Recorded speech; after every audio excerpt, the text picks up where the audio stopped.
Our next presenter is an FAA operations inspector. He's with the Orlando FSDO. He's a veteran flight instructor with over 22 years of experience in Florida. He has twice received the Orlando CFI of the Year award. He is a former pilot examiner.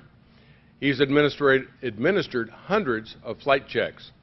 He's a member of the FAA production studio right here in Lakeland. And he says that he's no longer a single pilot, he's a married pilot. Which probably leads us into his topic today, the single pilot and crew resource management. Let's welcome Mr. Steve Brady. Hello everybody, and welcome for coming to the beautiful Sun and Fun.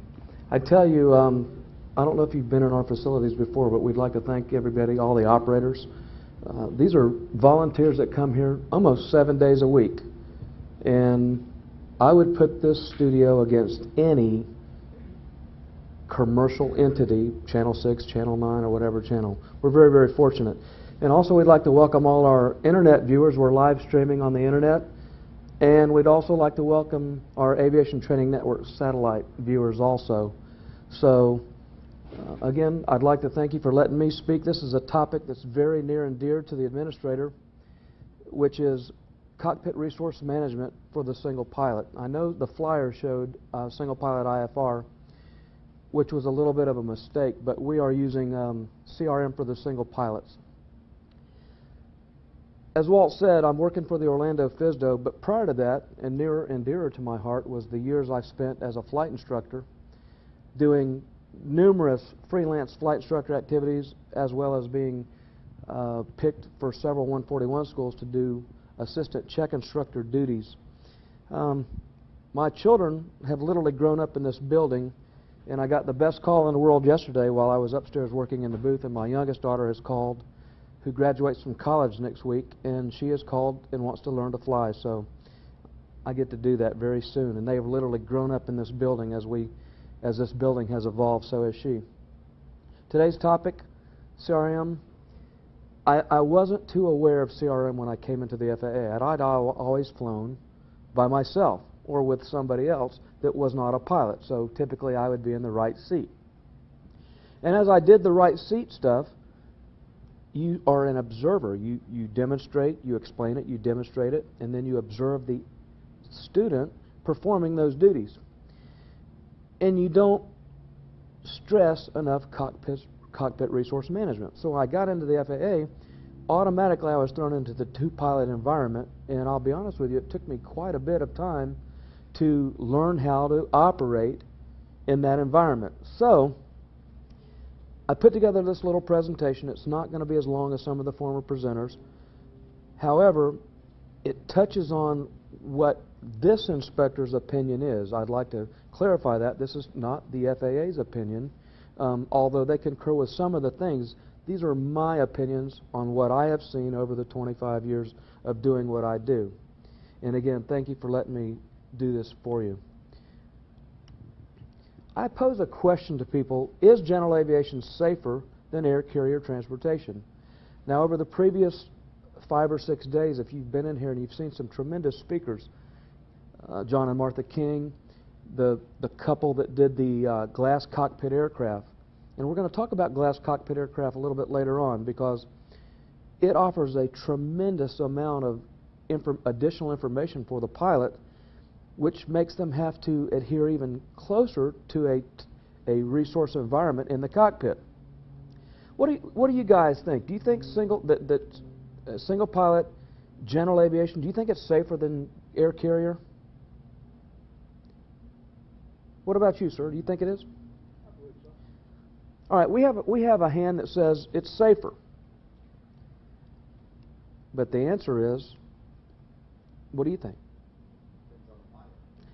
Depends on the pilot. Okay. The answer is no. And in a moment, I'm going to put up the most recent statistic that I could pull off the National Transportation Safety Board. You know, Mr. Landsberg with AOPA and those guys, they spoke about the AOPA Foundation, and they keep track of those records too. But the most recent records that I could pull to get what I consider viable numbers is the 2006 NTSB reports? And the answer is no. And if you look at this one I highlighted in yellow, if you look at the air carrier, for scheduled air carrier, there was only 2 fatal accidents. Okay, 25 accidents total for almost 20 million hours of flying. Now, I've highlighted the one in yellow, and I want you to look at it. I'm going to bring it up a little bit because those numbers stand out, and these are the numbers that make our administrators scream. 1,603 general aviation accidents, 316 of those were fatal, 766 fatalities. Now, you'll notice the aboard says 605. That means that some innocent people on the ground were killed. And that is where the rubber meets the road with the FAA. Obviously, we would like 0 fatalities. We would like 0 accidents. That number is a work in progress. It's always going to be something that we aspire to achieve. However, is it ever going to happen? Probably not, but we can significantly reduce them. Last October, I was sent off to a school to obtain a turbojet type rating. And I'll be honest with you, it was 3 weeks of the most horrific torture I've ever gone through. And fortunately, the FAA has been very good about training me in the use of CRM, but this particular check ride for the type rating was all about CRM. I had a first officer, and that person was significant in whether I pass and or have an unsatisfactory result. So about the 3rd day of the class, the young man that had been assigned to me, I told him, I said, if you don't mind, I'd like you to arrive here an hour early every day, and I'd like you to stay an hour late with me every day because I'm 50 years old and I don't comprehend like you 24-year-olds. And his words were, Roger, dude, I'll be here. So you got to appreciate that youth. And in the end, he was very instrumental in my success. And I would like to feel that I was instrumental in his success. Back to those numbers. That's incredible, isn't it? Now, you saw some of the statistics the other day, if you were fortunate enough to be in here for some of these great seminars, that the most unsafe thing about general aviation is typically the drive to the airport. However, why is air carrier so much safer? So we pondered that, and I really started doing some studying on the situation, and we asked why. Why do you think that air carrier, and I know you're a former air carrier pilot, why is air carrier safer than GA? Why do the numbers indicate that? More training, he says. What do you think? More resources. Gentlemen that just arrived, what we're talking about is single pilot resources and why the air carriers have such a more significant safety factor. So, this gentleman said more training. I agree. And this gentleman said more resources. What I did here, I took a snapshot of a level D box, and there's no telling, but that level D box right there is probably in the excess of $20 million. And the type of training that can be conducted in that type of box is just incredible. Okay, that box they can do type ratings. There's a phenomenal amount of testing and checking that can be done, and then the advanced emergency training that can be done in that box, things you would never dream of doing in the airplane. And we'll talk about my experience in a little bit. That was just one of the things that piqued our interest on why single pilot is more dangerous. And of course, in that box, you rely heavily upon the person seated beside you. Either when you're in the right seat, you depend on the person in the left seat. The left seat depends on the person in the right seat. So I got a little deeper into that. And as an inspector, I have I'm very fortunate in that I get to go around to a lot of training centers, the CFR Part 142 training centers, and they employ a level of instructor that is commensurate with what I consider a higher power than the FAA, and that is the almighty insurance company. Insurance dictates how safe you need to be in your airplane, because if you're not, they'll price you out of the market and you'll never be able to fly. In the box, and by the way, that's the picture of the box, that was my torture chamber for about 2 weeks. In the box, you can practice multiple emergencies. You can shoot every approach down to absolute minimums, and you get a chance to evaluate and practice your crew resource opportunities. Now let's talk about low minimum approaches. As an instrument instructor, when I decided to get my instrument rating, I went around to the local FBOs, and I was very fortunate I belonged to an aero club, and I asked every instructor, will you teach me in the clouds? And it was astounding. Most of them said no. But occasionally, one of our former DPEs, he said, I will be more than happy to teach you in the clouds. And I said, well, that's good. I have more time than I have money, so if it takes a long time, I can save up for the training, but I would like to do it all in the clouds. And we started doing that. And I'll tell you, there's no difference between a hood or a view limiting device and being in the actual clouds. Also, it became very apparent to me when I became an instructor, I wanted to teach my students in the clouds, and a lot of them, I checked with other instructors, CFIIs who held the rating for instrument airplane, that had never taught in the clouds, ever. They had always been what I call a hood pilot. And when I look back on that, in reality, they should get a limitation. Able to teach with a view limiting device only. Because it's a different world in the clouds. Things sound different, they feel different, as we all learn to fight off those kinesthetic senses.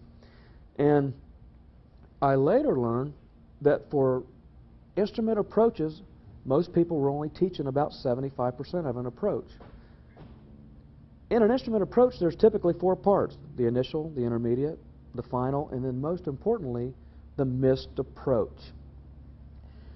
If you're not having the thought process to plan that approach all the way to the missed, with the option being to land, you've really shortcut yourself on a significant safety factor. Notice yesterday in some of the seminars they talked about CFIT, control flight into terrain. When the aircraft breaks out from the instrument conditions and they're in a normal position to land, people still crash the airplane sometimes because they artificially destabilize the approach. Practicing in the box or in the clouds, or when you go, I have observed as an inspector, I've actually got to observe instrument proficiency checks, and once I got the instructor off to the side, I go, you really didn't give the guy or gal a fair shake because you never took them down to an actual DH. So if an approach is 4 parts, and you do an approach to an MDA, let's say of 800 for a non-precision approach, and they go missed at 800, that qualifies for that approach. But if you're shooting an ILS, and the ILS terminates at 200 AGL, and the tower says 53125, terminate approach please, and turn left heading 270. Can you give them credit for that? Well, you can give them credit for the hood time, but not for the approach, because you've cheated that person out of the real training. In the box, we take every approach to minimums, and we take them to the minimum RVR required. And as a DPE, I was very astounded at how many applicants never heard the word RVR. They had heard it, but they really didn't know what it meant. Now, in the 135 air carrier world, RVR is controlling, runway visual range, for people that don't know what RVR stands for. And it's a range that the visibility is from the approach angle. And a half-mile RVR is very disconcerting for the pilot. You might be right on the glide slope, needles centered, and if you're a single pilot, you're having to do 2 things.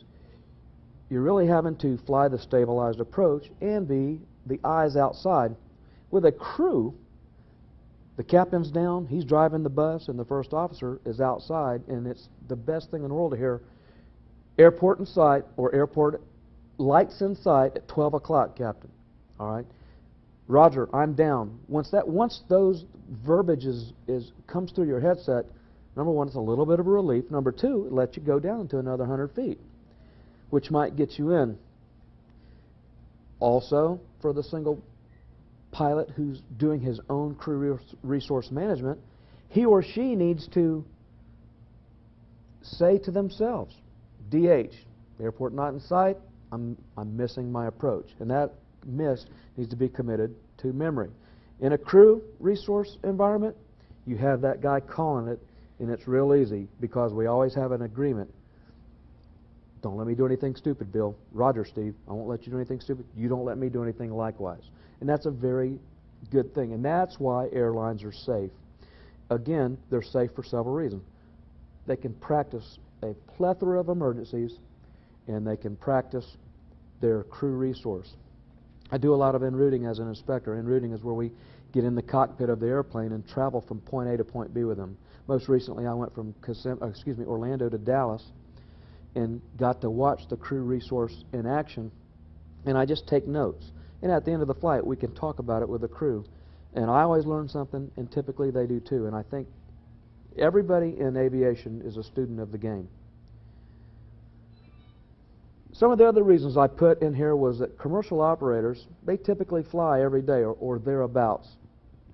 General aviation, again, especially with these new times with the fuel price being out of the ceiling, more people out of work.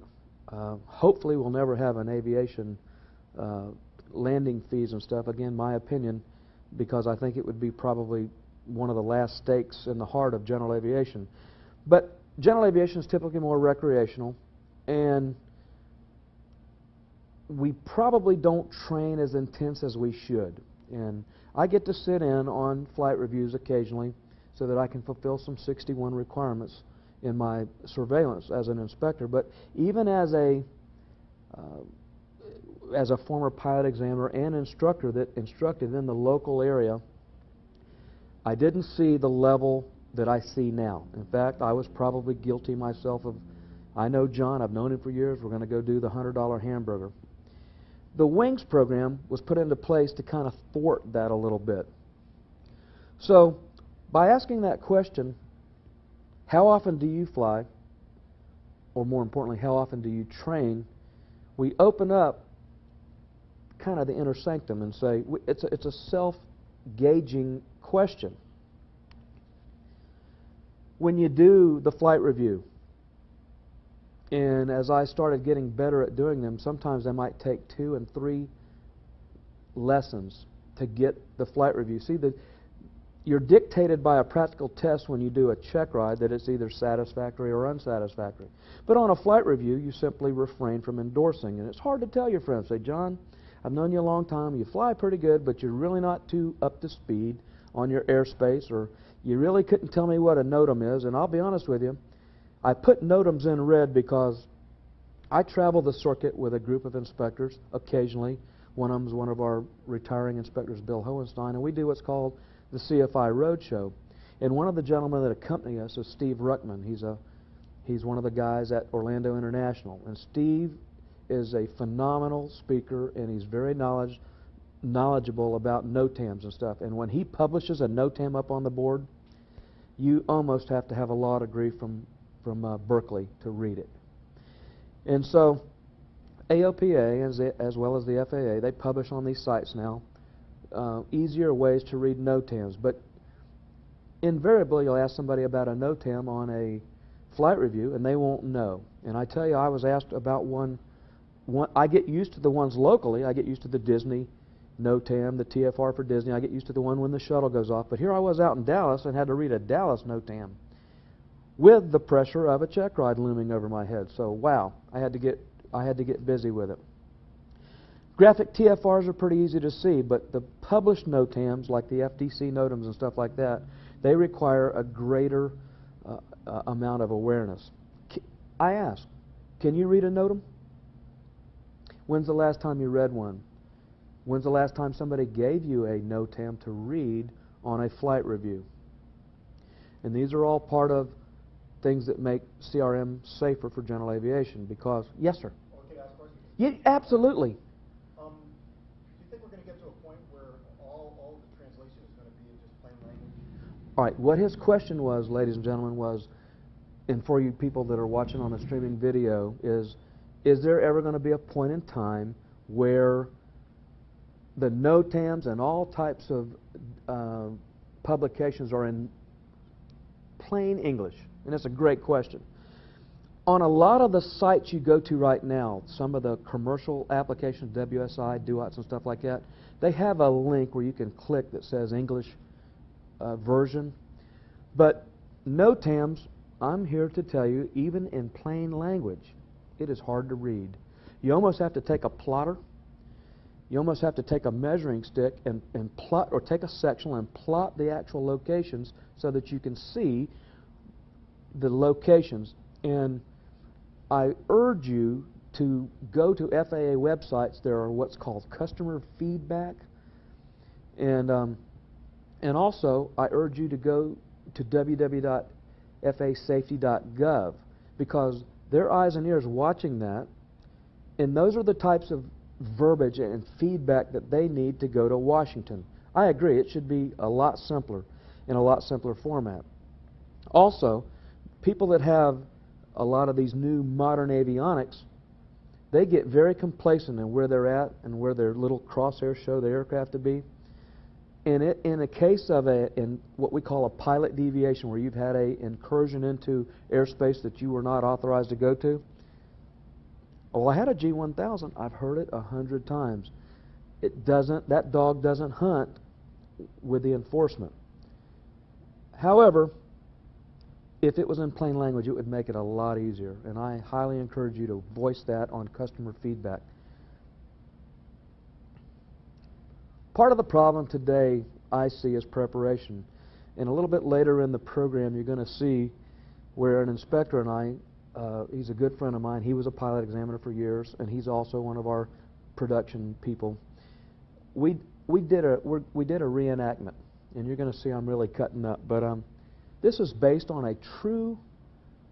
I was at an airport down in South Florida, and I walked up on a guy getting ready to go for a flight, and I just asked him a couple questions. We were in a pair of jeans, looking very non-fed, and I just asked the guy a few questions, and he was blasting off on a trip. And you'll see the reenactment. It's kind of funny. But he wasn't prepared, and preparation is everything.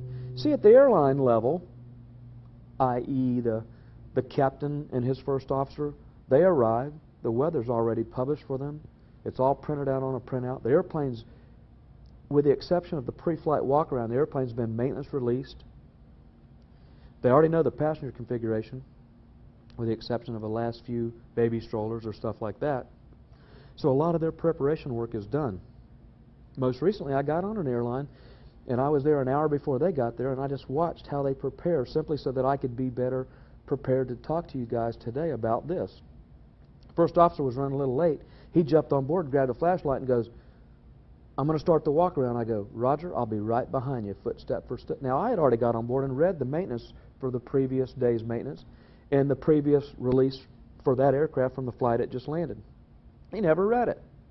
Off we went, walking around the airplane, and I'd already read what they had done to it in the shop between the last flight and the last flight. So I never said anything, and we blasted off and we flew. Later, after the flight, I asked him, I said, "Is that your company procedure?" And he goes, "Well, I'm going to be honest with you, I was a little bit late." And I said, "I understand." And I said, "But opening that book up and looking at some of the last stuff, that airplane could have been not returned to service."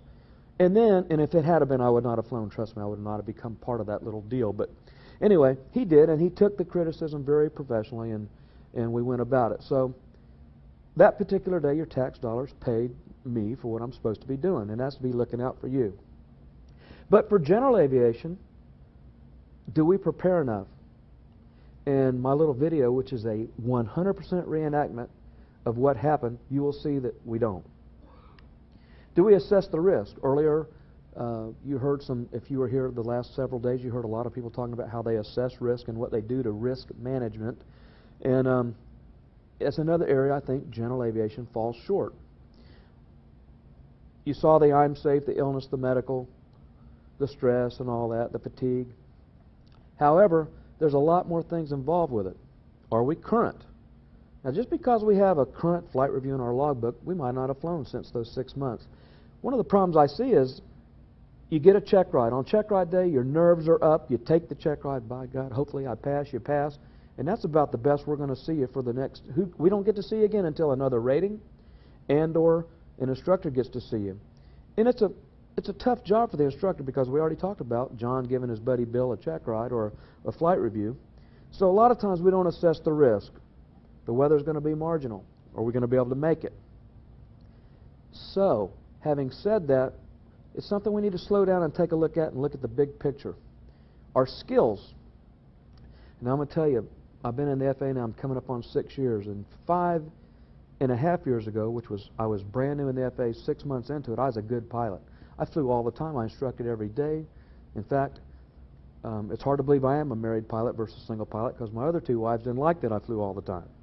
I flew all the time, and I was a skilled pilot. Today, my skills are way below what they were back then because I flew all the time. So part of my risk is I know that. I know what my skills are. The FAA has a program called 40/40, and what we do is I am current right now in a single engine retractable. I'm current in a single tail wheel. I'm current in a twin turbine, and I'm current in Learjet. But am I the best guy out there? No way. I aspire to be, but I know that my risk is a little bit higher than most because of the skill level. Inspectors don't fly as much as the everyday guy. Again, it's a self-evaluation. How are your skills? Does this remind you of anybody you know? Okay. Again, so we've got the airlines that are training, dutifully training. They have recurrent training, requalification training if they need it. If they bust a ride, they have to redo that portion of that ride.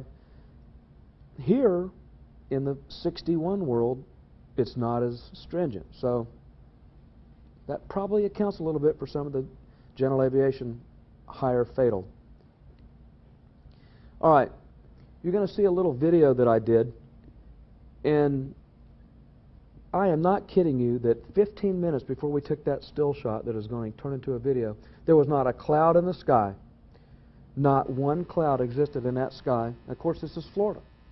And as that humidity builds and the sun comes up and we get this uneven heating of the Earth's surface, wow. So here, let's see what we can get here.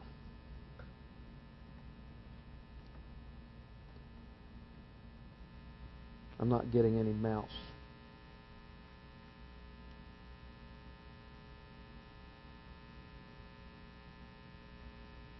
Here we go. Stand by. I just did a panning shot. And again, another inspector and I put this together. And this will be a total reenactment of what I saw at this airport as I was bipping around in a pair of blue jeans, not even looking like an inspector. Within 5 minutes, the clouds were already turning into Qs, and they with rapid vertical development. Now, the direction of flight is exactly right that direction. If you'll see underneath that cloud right there, that's the direction of flight. And it's from that point on where we did our little reenactment. And I think you'll find it funny.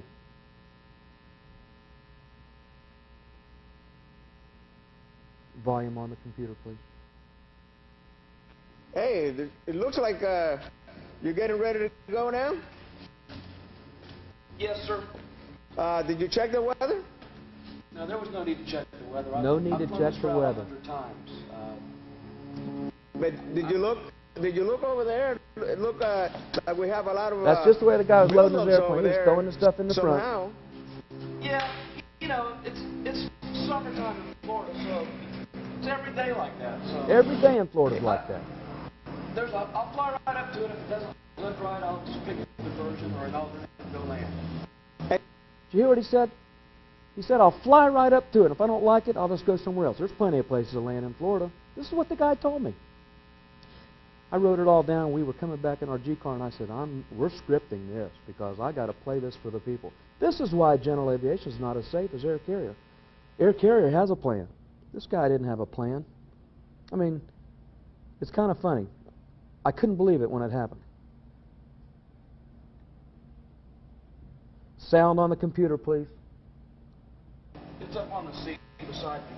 What the guy did was load his flight don't you bag, the one think that should be keeps his better headsets in with the airport in the facility cockpit there, directory, some somewhere sectionals. accessible?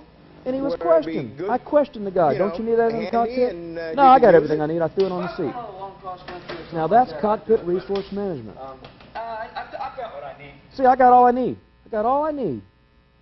And that's what the guy told me. He said, Roger, and your name is? And I looked at his license and medical while I was there. And it was funny. I'm thinking, is this typical of general aviation? Because this doesn't occur in the airlines. And if it does, then hopefully inspectors are there to stop that. When you're flying single pilot and you are your crew resource management techniques, you are everything. You're the baggage handler. You're the loader. You're the pilot. You're the weatherman. And if there's people in the airplane that are with you that are non-flying pilots that just are passengers, they are depending on you and they're placing their trust and their life and their loved ones in your hands. So you have a huge responsibility. I'll give you an example. About 9 months ago, my youngest daughter, who graduates in a couple weeks, she wanted to go to Georgia, to a little runway that the audio guy Lee and I were talking about up in Georgia. And it was going to be a night flight. They were going to get out of school that day about 4 p.m. down in West Palm. They were going to drive to Sanford, where I keep this airplane. And it was funny, because when you take your daughter, now you check the weather, you check everything. I had my plan, I had everything. I was going IFR. There were some storms moving in later that night. And of course, when they got there, I wanted them loaded and gone. I wanted to blast off and be gone so I could beat the weather. Or certainly attempt the weather without them in the aircraft, which is what a dad does, especially one that has a lot of hours flying. The problem with a lot of hours is everybody feels that they are invincible with a lot of hours, and myself included. With a lot of hours, what ends up happening is you think, well, I've been there, done that, got that T-shirt.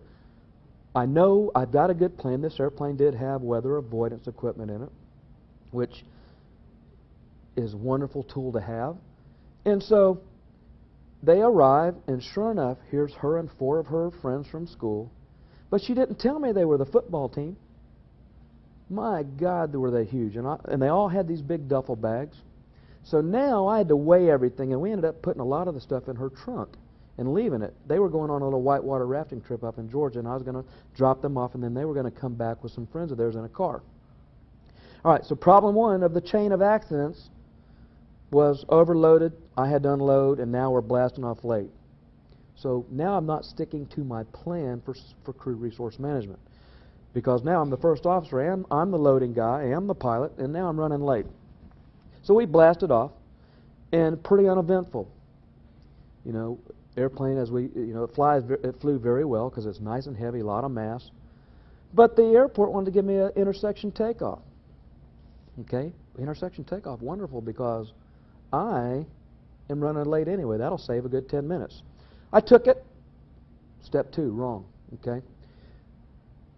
I remember going down the runway, and the airplane was accelerating a little slower because it was hot. And down the runway we go. Airspeed's finally alive. You know, now you're going, if you have a crew, the guy goes, airspeed alive, Captain. Roger, I see airspeed alive. Rotate, Captain. Well, now you're doing that all yourself. So now you're a little farther behind the aircraft. We got airborne and flew over the clearway, and I thought, wow, if we lost a motor at this point in time right here, I don't have any runway left. I compromised ourselves a little bit right there. Okay, but the hours that I have, all those hours made me safer, right? Wrong. The only hour that matters to a pilot is the next hour. You can have 9 million hours in your logbook. It's the next hour that'll kill you, because the ones in your logbook aren't going to hurt you. So we have to park that bag of ego and put it away, because it's the next hour that'll hurt you. So what should I have done? You know, enlist the services of ground personnel. I should have talked to a pilot coming in. Hey, would you come in from the northwest, which is the direction I was going?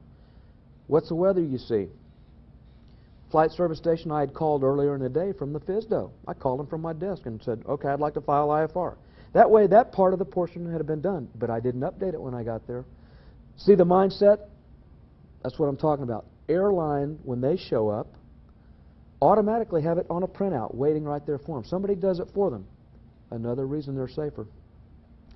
I did check my internet provider. I checked it right up to the time I got in the car and drove up there. However, I didn't check the local pilot's knowledge.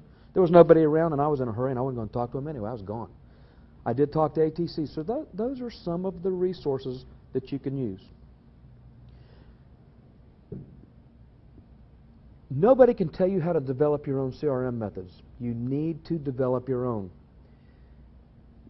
When I take my wife with me, she's not a flyer. My other wife was a flyer. I could hand her the duties. My wife, Michelle, however, likes to get there where we're going, go shopping, or get those little glasses with an umbrella in it, and we have a good time, okay? And I think that's a wonderful thing. But when that occurs, you have to put your mindset back into the CRM that you are the first officer and the captain, the baggage handler, and everything. So everybody is placing their onus back on you. Checklist coordination. In a crew resource environment, you could even take a non-flying pilot and say, we're going to start right here at the pre-flight or the pre-lineup briefing, and I'd like you to take your finger and work your way down. And if you don't mind, you can either stow them on your side or hand them back to me, and I will stow them. And in a minute, you'll see a little video we did with the other inspector on what we're kind of looking for. Instrumentation monitoring. You heard the other speakers in the last few days talk about these wonderful G1000, these glass cockpits. In the industry, you'll hear talk about FITS training, you know, FAA and industry training standards that are set up for these glass cockpits. We call them TAA for technically advanced aircraft. Trust me, you fly one of those and get back in a steam gauge airplane, it takes a while to get the scan back. Your scan, the old six-pack scan where you look at the altimeter and you look at the airspeed, you go to the attitude indicator. As an inspector, what I do sometimes, I take a little laser pointer with me, and I will point at the airspeed indicator, and it'll be sometimes 2-3 minutes. And the guy will go, hey, look at that red dot on the airspeed indicator. I know it's been there 3 minutes. That tells me they have a glass scan and not a six-pack scan, okay? And we work on that. Instrumentation monitoring is ever important, especially in IMC. Single pilot, single engine, IFR by yourself at night is a taxing bit of information, input gathering, and that's why I put eyes and ears, because now everything needs to be open and everything needs to be working. You can't have stress, you can't have baggage from home, you can't have baggage from work. You got to get from A to B safely. Again, it's not happening in general aviation as indicated by our fatal accident rate. You know, corporate aviation and air transportation in the air carrier world is enjoying one of its safest records ever. On the other hand, GA is not. And we, you and I, everybody here, the satellite viewing audience and the internet audience, everybody has to pitch in and help.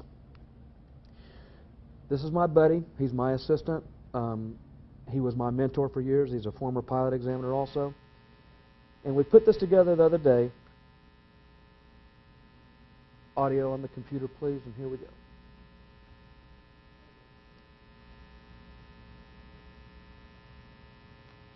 Now, folks, we are in the cockpit.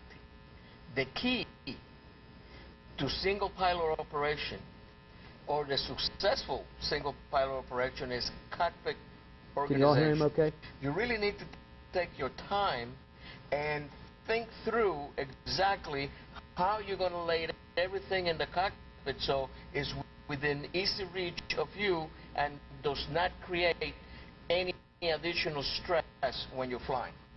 One of the first things that I do is I want to know where my normal checklist is, like this one.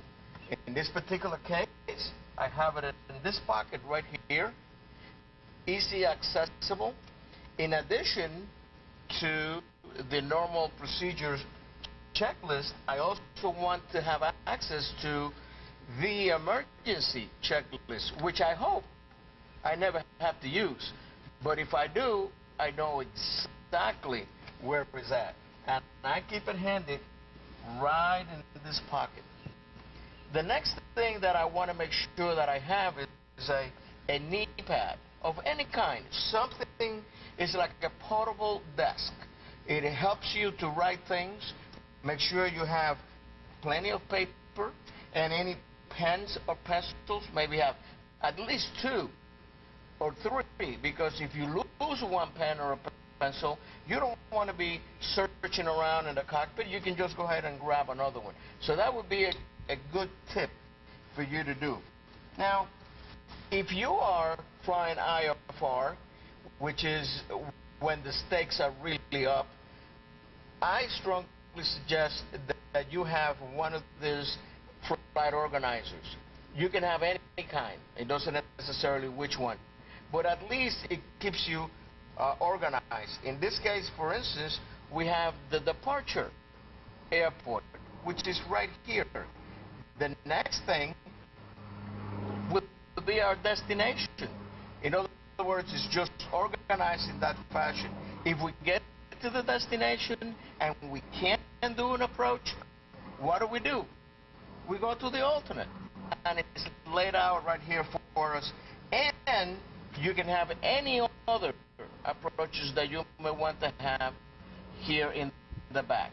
Something that you already planned and something that is easy for you to access. Now, where do I want this? Probably right here on the right seat. Easy accessible to me. Next, if I'm flying IFR, of course, I want to have my IFR charts, which I don't want them like this. I want the chart to be folded exactly where my route is. I want to know at a glance exactly where I am and how do I get there. Where do I keep this? Again, I'm going to keep it right here in on the right seat. And last but not least is the VFR chart. Even if you're flying IFR, Pay attention to that. Even if you're IFR, a VFR chart. That you have a VFR chart with you. Because if the battery goes and your radios goes, the only thing you have if you can't tell, that will Diego's help from Cuba. you is the VFR. It's got all the He features. has a Western accent. It tells you what the towers are. The IFR chart does not tell you those things. So this is probably the most valuable chart in our business, regardless of IFR weather or VFR weather. And going back to IFR, I want to point something out to you. If you have the means to set any kind of clamp or anything on your yoke or anywhere in the airplane that it will not be in your way, where you will have access to see your approach plate, by all means do it. And remember, once you get into the cockpit, single pilot, you are here by yourself. There is nobody else right here that could help you. We have a lot of help outside of the cockpit that we can use, and that is the concept of CRM. So one of the things, if you know that the cockpit has been taken care of, then suggesting ideas or help from the outside world becomes a lot easier. Okay. What he's talking about here is getting prepared. How many times have you ever been IFR and you reach down to get something and it falls below the seat?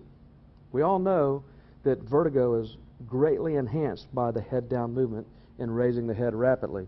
I've had it 100 times. I highly suggest in a complex aircraft or an aircraft that has a wing level or autopilot, if you must go down to get a document and or a pencil or something, let the autopilot fly the airplane. We call it let George fly. And let George fly the plane until you get that piece of information that you need with you. As I walk around airports, I'm nosy. I like to look at aircraft, and I'll see wires hanging across the airplane. There'll be cigarette lighter wires, GPSs bolted on here and here, and Folks, you're setting yourself up. You're setting yourselves up. You need some sort of organization in the cockpit. You would never see anything in the air carrier world like that. Now, having said that, Diego is very correct with that VFR chart. And you don't see that in the air carrier world. I always ask them, do you have the backup? And they do have it. It's down in the bag. But a lot of things you're going to hear about in the future is going to be talking about these glass cockpits. You'll hear the verbiage electronic flight bag. Okay? Electronic flight bag means you have the airport diagram, you have the charts, and you have everything electronically available to you. Checklist for the airplane. However, the FAA still requires a paper backup. Okay? So I suggest having that and have it readily accessible, certainly if you're a single pilot. Okay? You don't have a first officer, you don't have the luxury of asking, hey John, grab that for me. You see what I'm saying? So establish your own method. If you're solo in the cockpit, having your cockpit well organized and a plan of action takes one of the biggest accident makers, in my opinion, away from you, because you already have a plan. If you don't have a plan, remember that enactment I did earlier? That guy didn't have a plan. He was going to fly right up to it and said if it didn't look good, he'd go somewhere else. That's a good plan, isn't it? And again, that's one of the reasons, and I see people looking at each other like, oh, I've done that. We've all done it. But we want to talk about how to prevent, we want GA as safe as possible. If you have someone else up front, you can use them. Don't be afraid to say, hey, I've asked my wife, hey honey, will you read this for me? If I ask you, when we get ready to do the lineup, hold your finger right here on the lineup checklist for me, okay? She's more than happy to. In flying, you need to use, if you have one, use the monitoring pilot. If you don't, you have to come up with your own methods. There's a little ditty we did.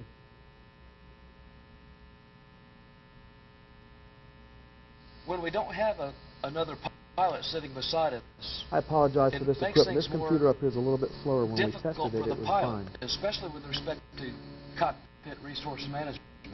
Some of the things we can do are little memory items. In a crew concept environment, if they tell you to climb and maintain 16,000, the first officer or the other pilot can set 16,000 in the pre-select. Hold his finger there, and then the pilot flying can say, I see 16,000. You don't have that luxury when you're a single pilot. So some of the things you can use in your cockpit are a secondary VOR. For example, if they said, Saratoga 5327 Mike, climb and maintain 6,000, you can reach over here on your number 2 VOR and set 6 as a personal reminder for 6,000. What we're talking about is using the secondary VOR. If they say climb and maintain 6,000, you can dial 6 in there for the memory device, as well as on your knee board. In a crew resource environment, the non-flying pilot would set it and hold his finger there until the captain acknowledged it. Cockpit. These are just some of the things you can do. There's an advisory circular put out by the FAA. One of our Achilles heels right now is these runway incursions, and you probably, if you were fortunate to be here the other day and meet the FAA, you heard some of the people talking from the southern region. We have a huge number of pilot deviations, and myself as an inspector, I have the unfortunate task of doing a lot of these and doing a lot of the paperwork, and they drive me nuts because it just shows an incredible poor planning on the pilots. This advisory circular, I suggest getting it. You can get them, Google it, or you can go online to faa.gov. It talks about the procedures, especially for taxiing an aircraft while single pilot. And a lot of it is the fact of taking out the airport diagram. You'll notice I put the cursor back when Diego was doing his thing, and again, I apologize for the equipment, but I put the cursor right on the airport diagram. We keep that on our knee board at all times, and we brief the taxi. In other words, we're here at point A. They told us to taxi taxiway Alpha down to taxiway Bravo, cross 36 left, and hold short of Charlie. Somebody needs to take their finger and point out where they're going and plot it. And even if there's nobody else in the airplane, verbalize it to yourself. Because if you do that, then you have at least looked at it. And if there's ever any question, once you start, did they say right on Bravo or left on Bravo? Stop the aircraft and contact ground control. Get further clarification before you move on and have a moving violation of the FAA type, okay? So I highly suggest looking at that advisory circular. Okay, as you can see, if you utilize your resources, all we're talking about is reducing the risk, okay? And we can get those numbers down, and we can show Washington that GA can be safe. Because it's the kind of people that don't like GA that are going to take those numbers and say, it's unsafe anyway. Let's get rid of it. And if you love your freedom, this is the freest country in the world, thank you, then you need to be part of this program to help make everybody safer. So if I say stuff that you like, send it on to the next person. If I say stuff you don't like, ad-lib and do your own. But bottom line, we need general aviation safer. How do we do that? Air carriers already demonstrating they are safe, safe as they've ever been. Let's adopt some of their procedures and practices. And they do it by using multi-crew. So sometimes you're both persons. As long as you know that, verbalize it. Bottom line is what we're trying to accomplish is we're trying to change general aviation's culture. How do we do that? By being more proactive. Go to seminars. Take real 6156 flight reviews. Get a workout. It should be no less than a practical test, with the exception of it's not pass or fail. It's either satisfactory and you get endorsed, or the instructor refrains from endorsing and you get a little more training, which you probably needed anyway.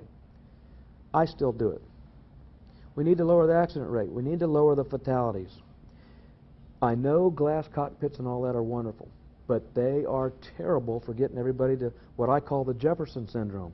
You're sitting there watching the Jeffersons instead of flying the airplane. We've all done it. Especially when the box is brand new, you go pick it up at the avionics shop and, man, you've got all these new toys to play with. That's what they make the computer tutorial for. Use it at home before you go play it. And certainly know how to do IFR with it before you put the airplane in the clouds. Get a safety pilot and fly all the instrument procedures before you go attempt to do them in the clouds. I know I was taking an aircraft to Iceland one time and I had to go to Greenland and it said right on the plate, do not fly IFR unless you have flown it previously VFR. So what I did is I got another inspector to take me to a simulator and we loaded that approach in there so I could practice it. Preparation. Because I can tell you right now, if I hadn't, my risk had gone up a good 80%. We have to raise the awareness and our confidence. We need to be confident in our ability to be a safe pilot. Again, I wanted to put that up there one more time. That's unacceptable, folks. 766 people died in 1996. Again, that was my most recent statistics through the NTSB. 2007 numbers were still being crunched. That's too many deaths, especially when you go up there and find out that for U.S. air carrier, if you go to the top line, fatalities, I see 0. Okay? I think there were 2 for scheduled carriers. That's just an amazing, it's a disparity that we need to change the culture of. And it's only you that can make a difference. Okay, I'm going to open this up for a few questions, and then we'll call it a wrap. But I sure thank you for coming. And I sure thank the audience that are watching on the internet streaming, and I sure thank the audience on the satellite for letting us, what I consider, make a small difference. Okay? Any questions? All right then. Yes. Steve, I have one thing I can tell you. I was riding in the cockpit with Alaska into Juneau, and those pilots had a VFR chart with them all the way from Los Angeles to Juneau. That's awesome. Because that gives them an option if, as Diego said, if all else takes a tank on you, it all tanks. You've got that. You have a peanut attitude indicator, good old basic needle ball airspeed, which is another item on the flight review that gets overlooked. Partial panel flying. Partial panel flying, good old-fashioned needle ball airspeed, stick and rudder skills are just about gone because everybody looks at glass. If you are instructing in glass, every now and reach up there and turn the glass down to nothing. Dim the panel so that they can learn needle ball airspeed. Anything else? All right, if not, thank you so much. Steve, nicely done. Thanks, Walt. And you're right, you can make a difference, but it's through organization and developing that skill again. What was those principles you were talking about? Recency and exercise? Yeah, all those buzzwords we use as instructors. That's right. Currency and proficiency have nothing in common. You can be current on paper and terrible in the cockpit. And if you have somebody signing you off that's your buddy, you're really cheating yourself. And people on the ground can pay the ultimate price, and the people in the airplane that don't know that you're not proficient pay the price. It needs to stop. What's the purpose of the POH? It's to move the CG toward the aft part, right? This guy literally, in that reenactment, put the flight bag with all that stuff up in the... How do you get to the baggage compartment when you're flying? It just doesn't happen. And even in the 135 world, I'll ask them, where's your GOM?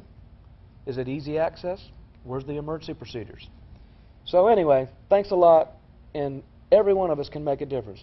We can chisel down the big tree with a little chisel if we just take little chunks at a time. Thank you very much. You can come up if you want to. Stay right here, we're still on camera. To the roof this time, not B, roof. Okay. The computer let me down.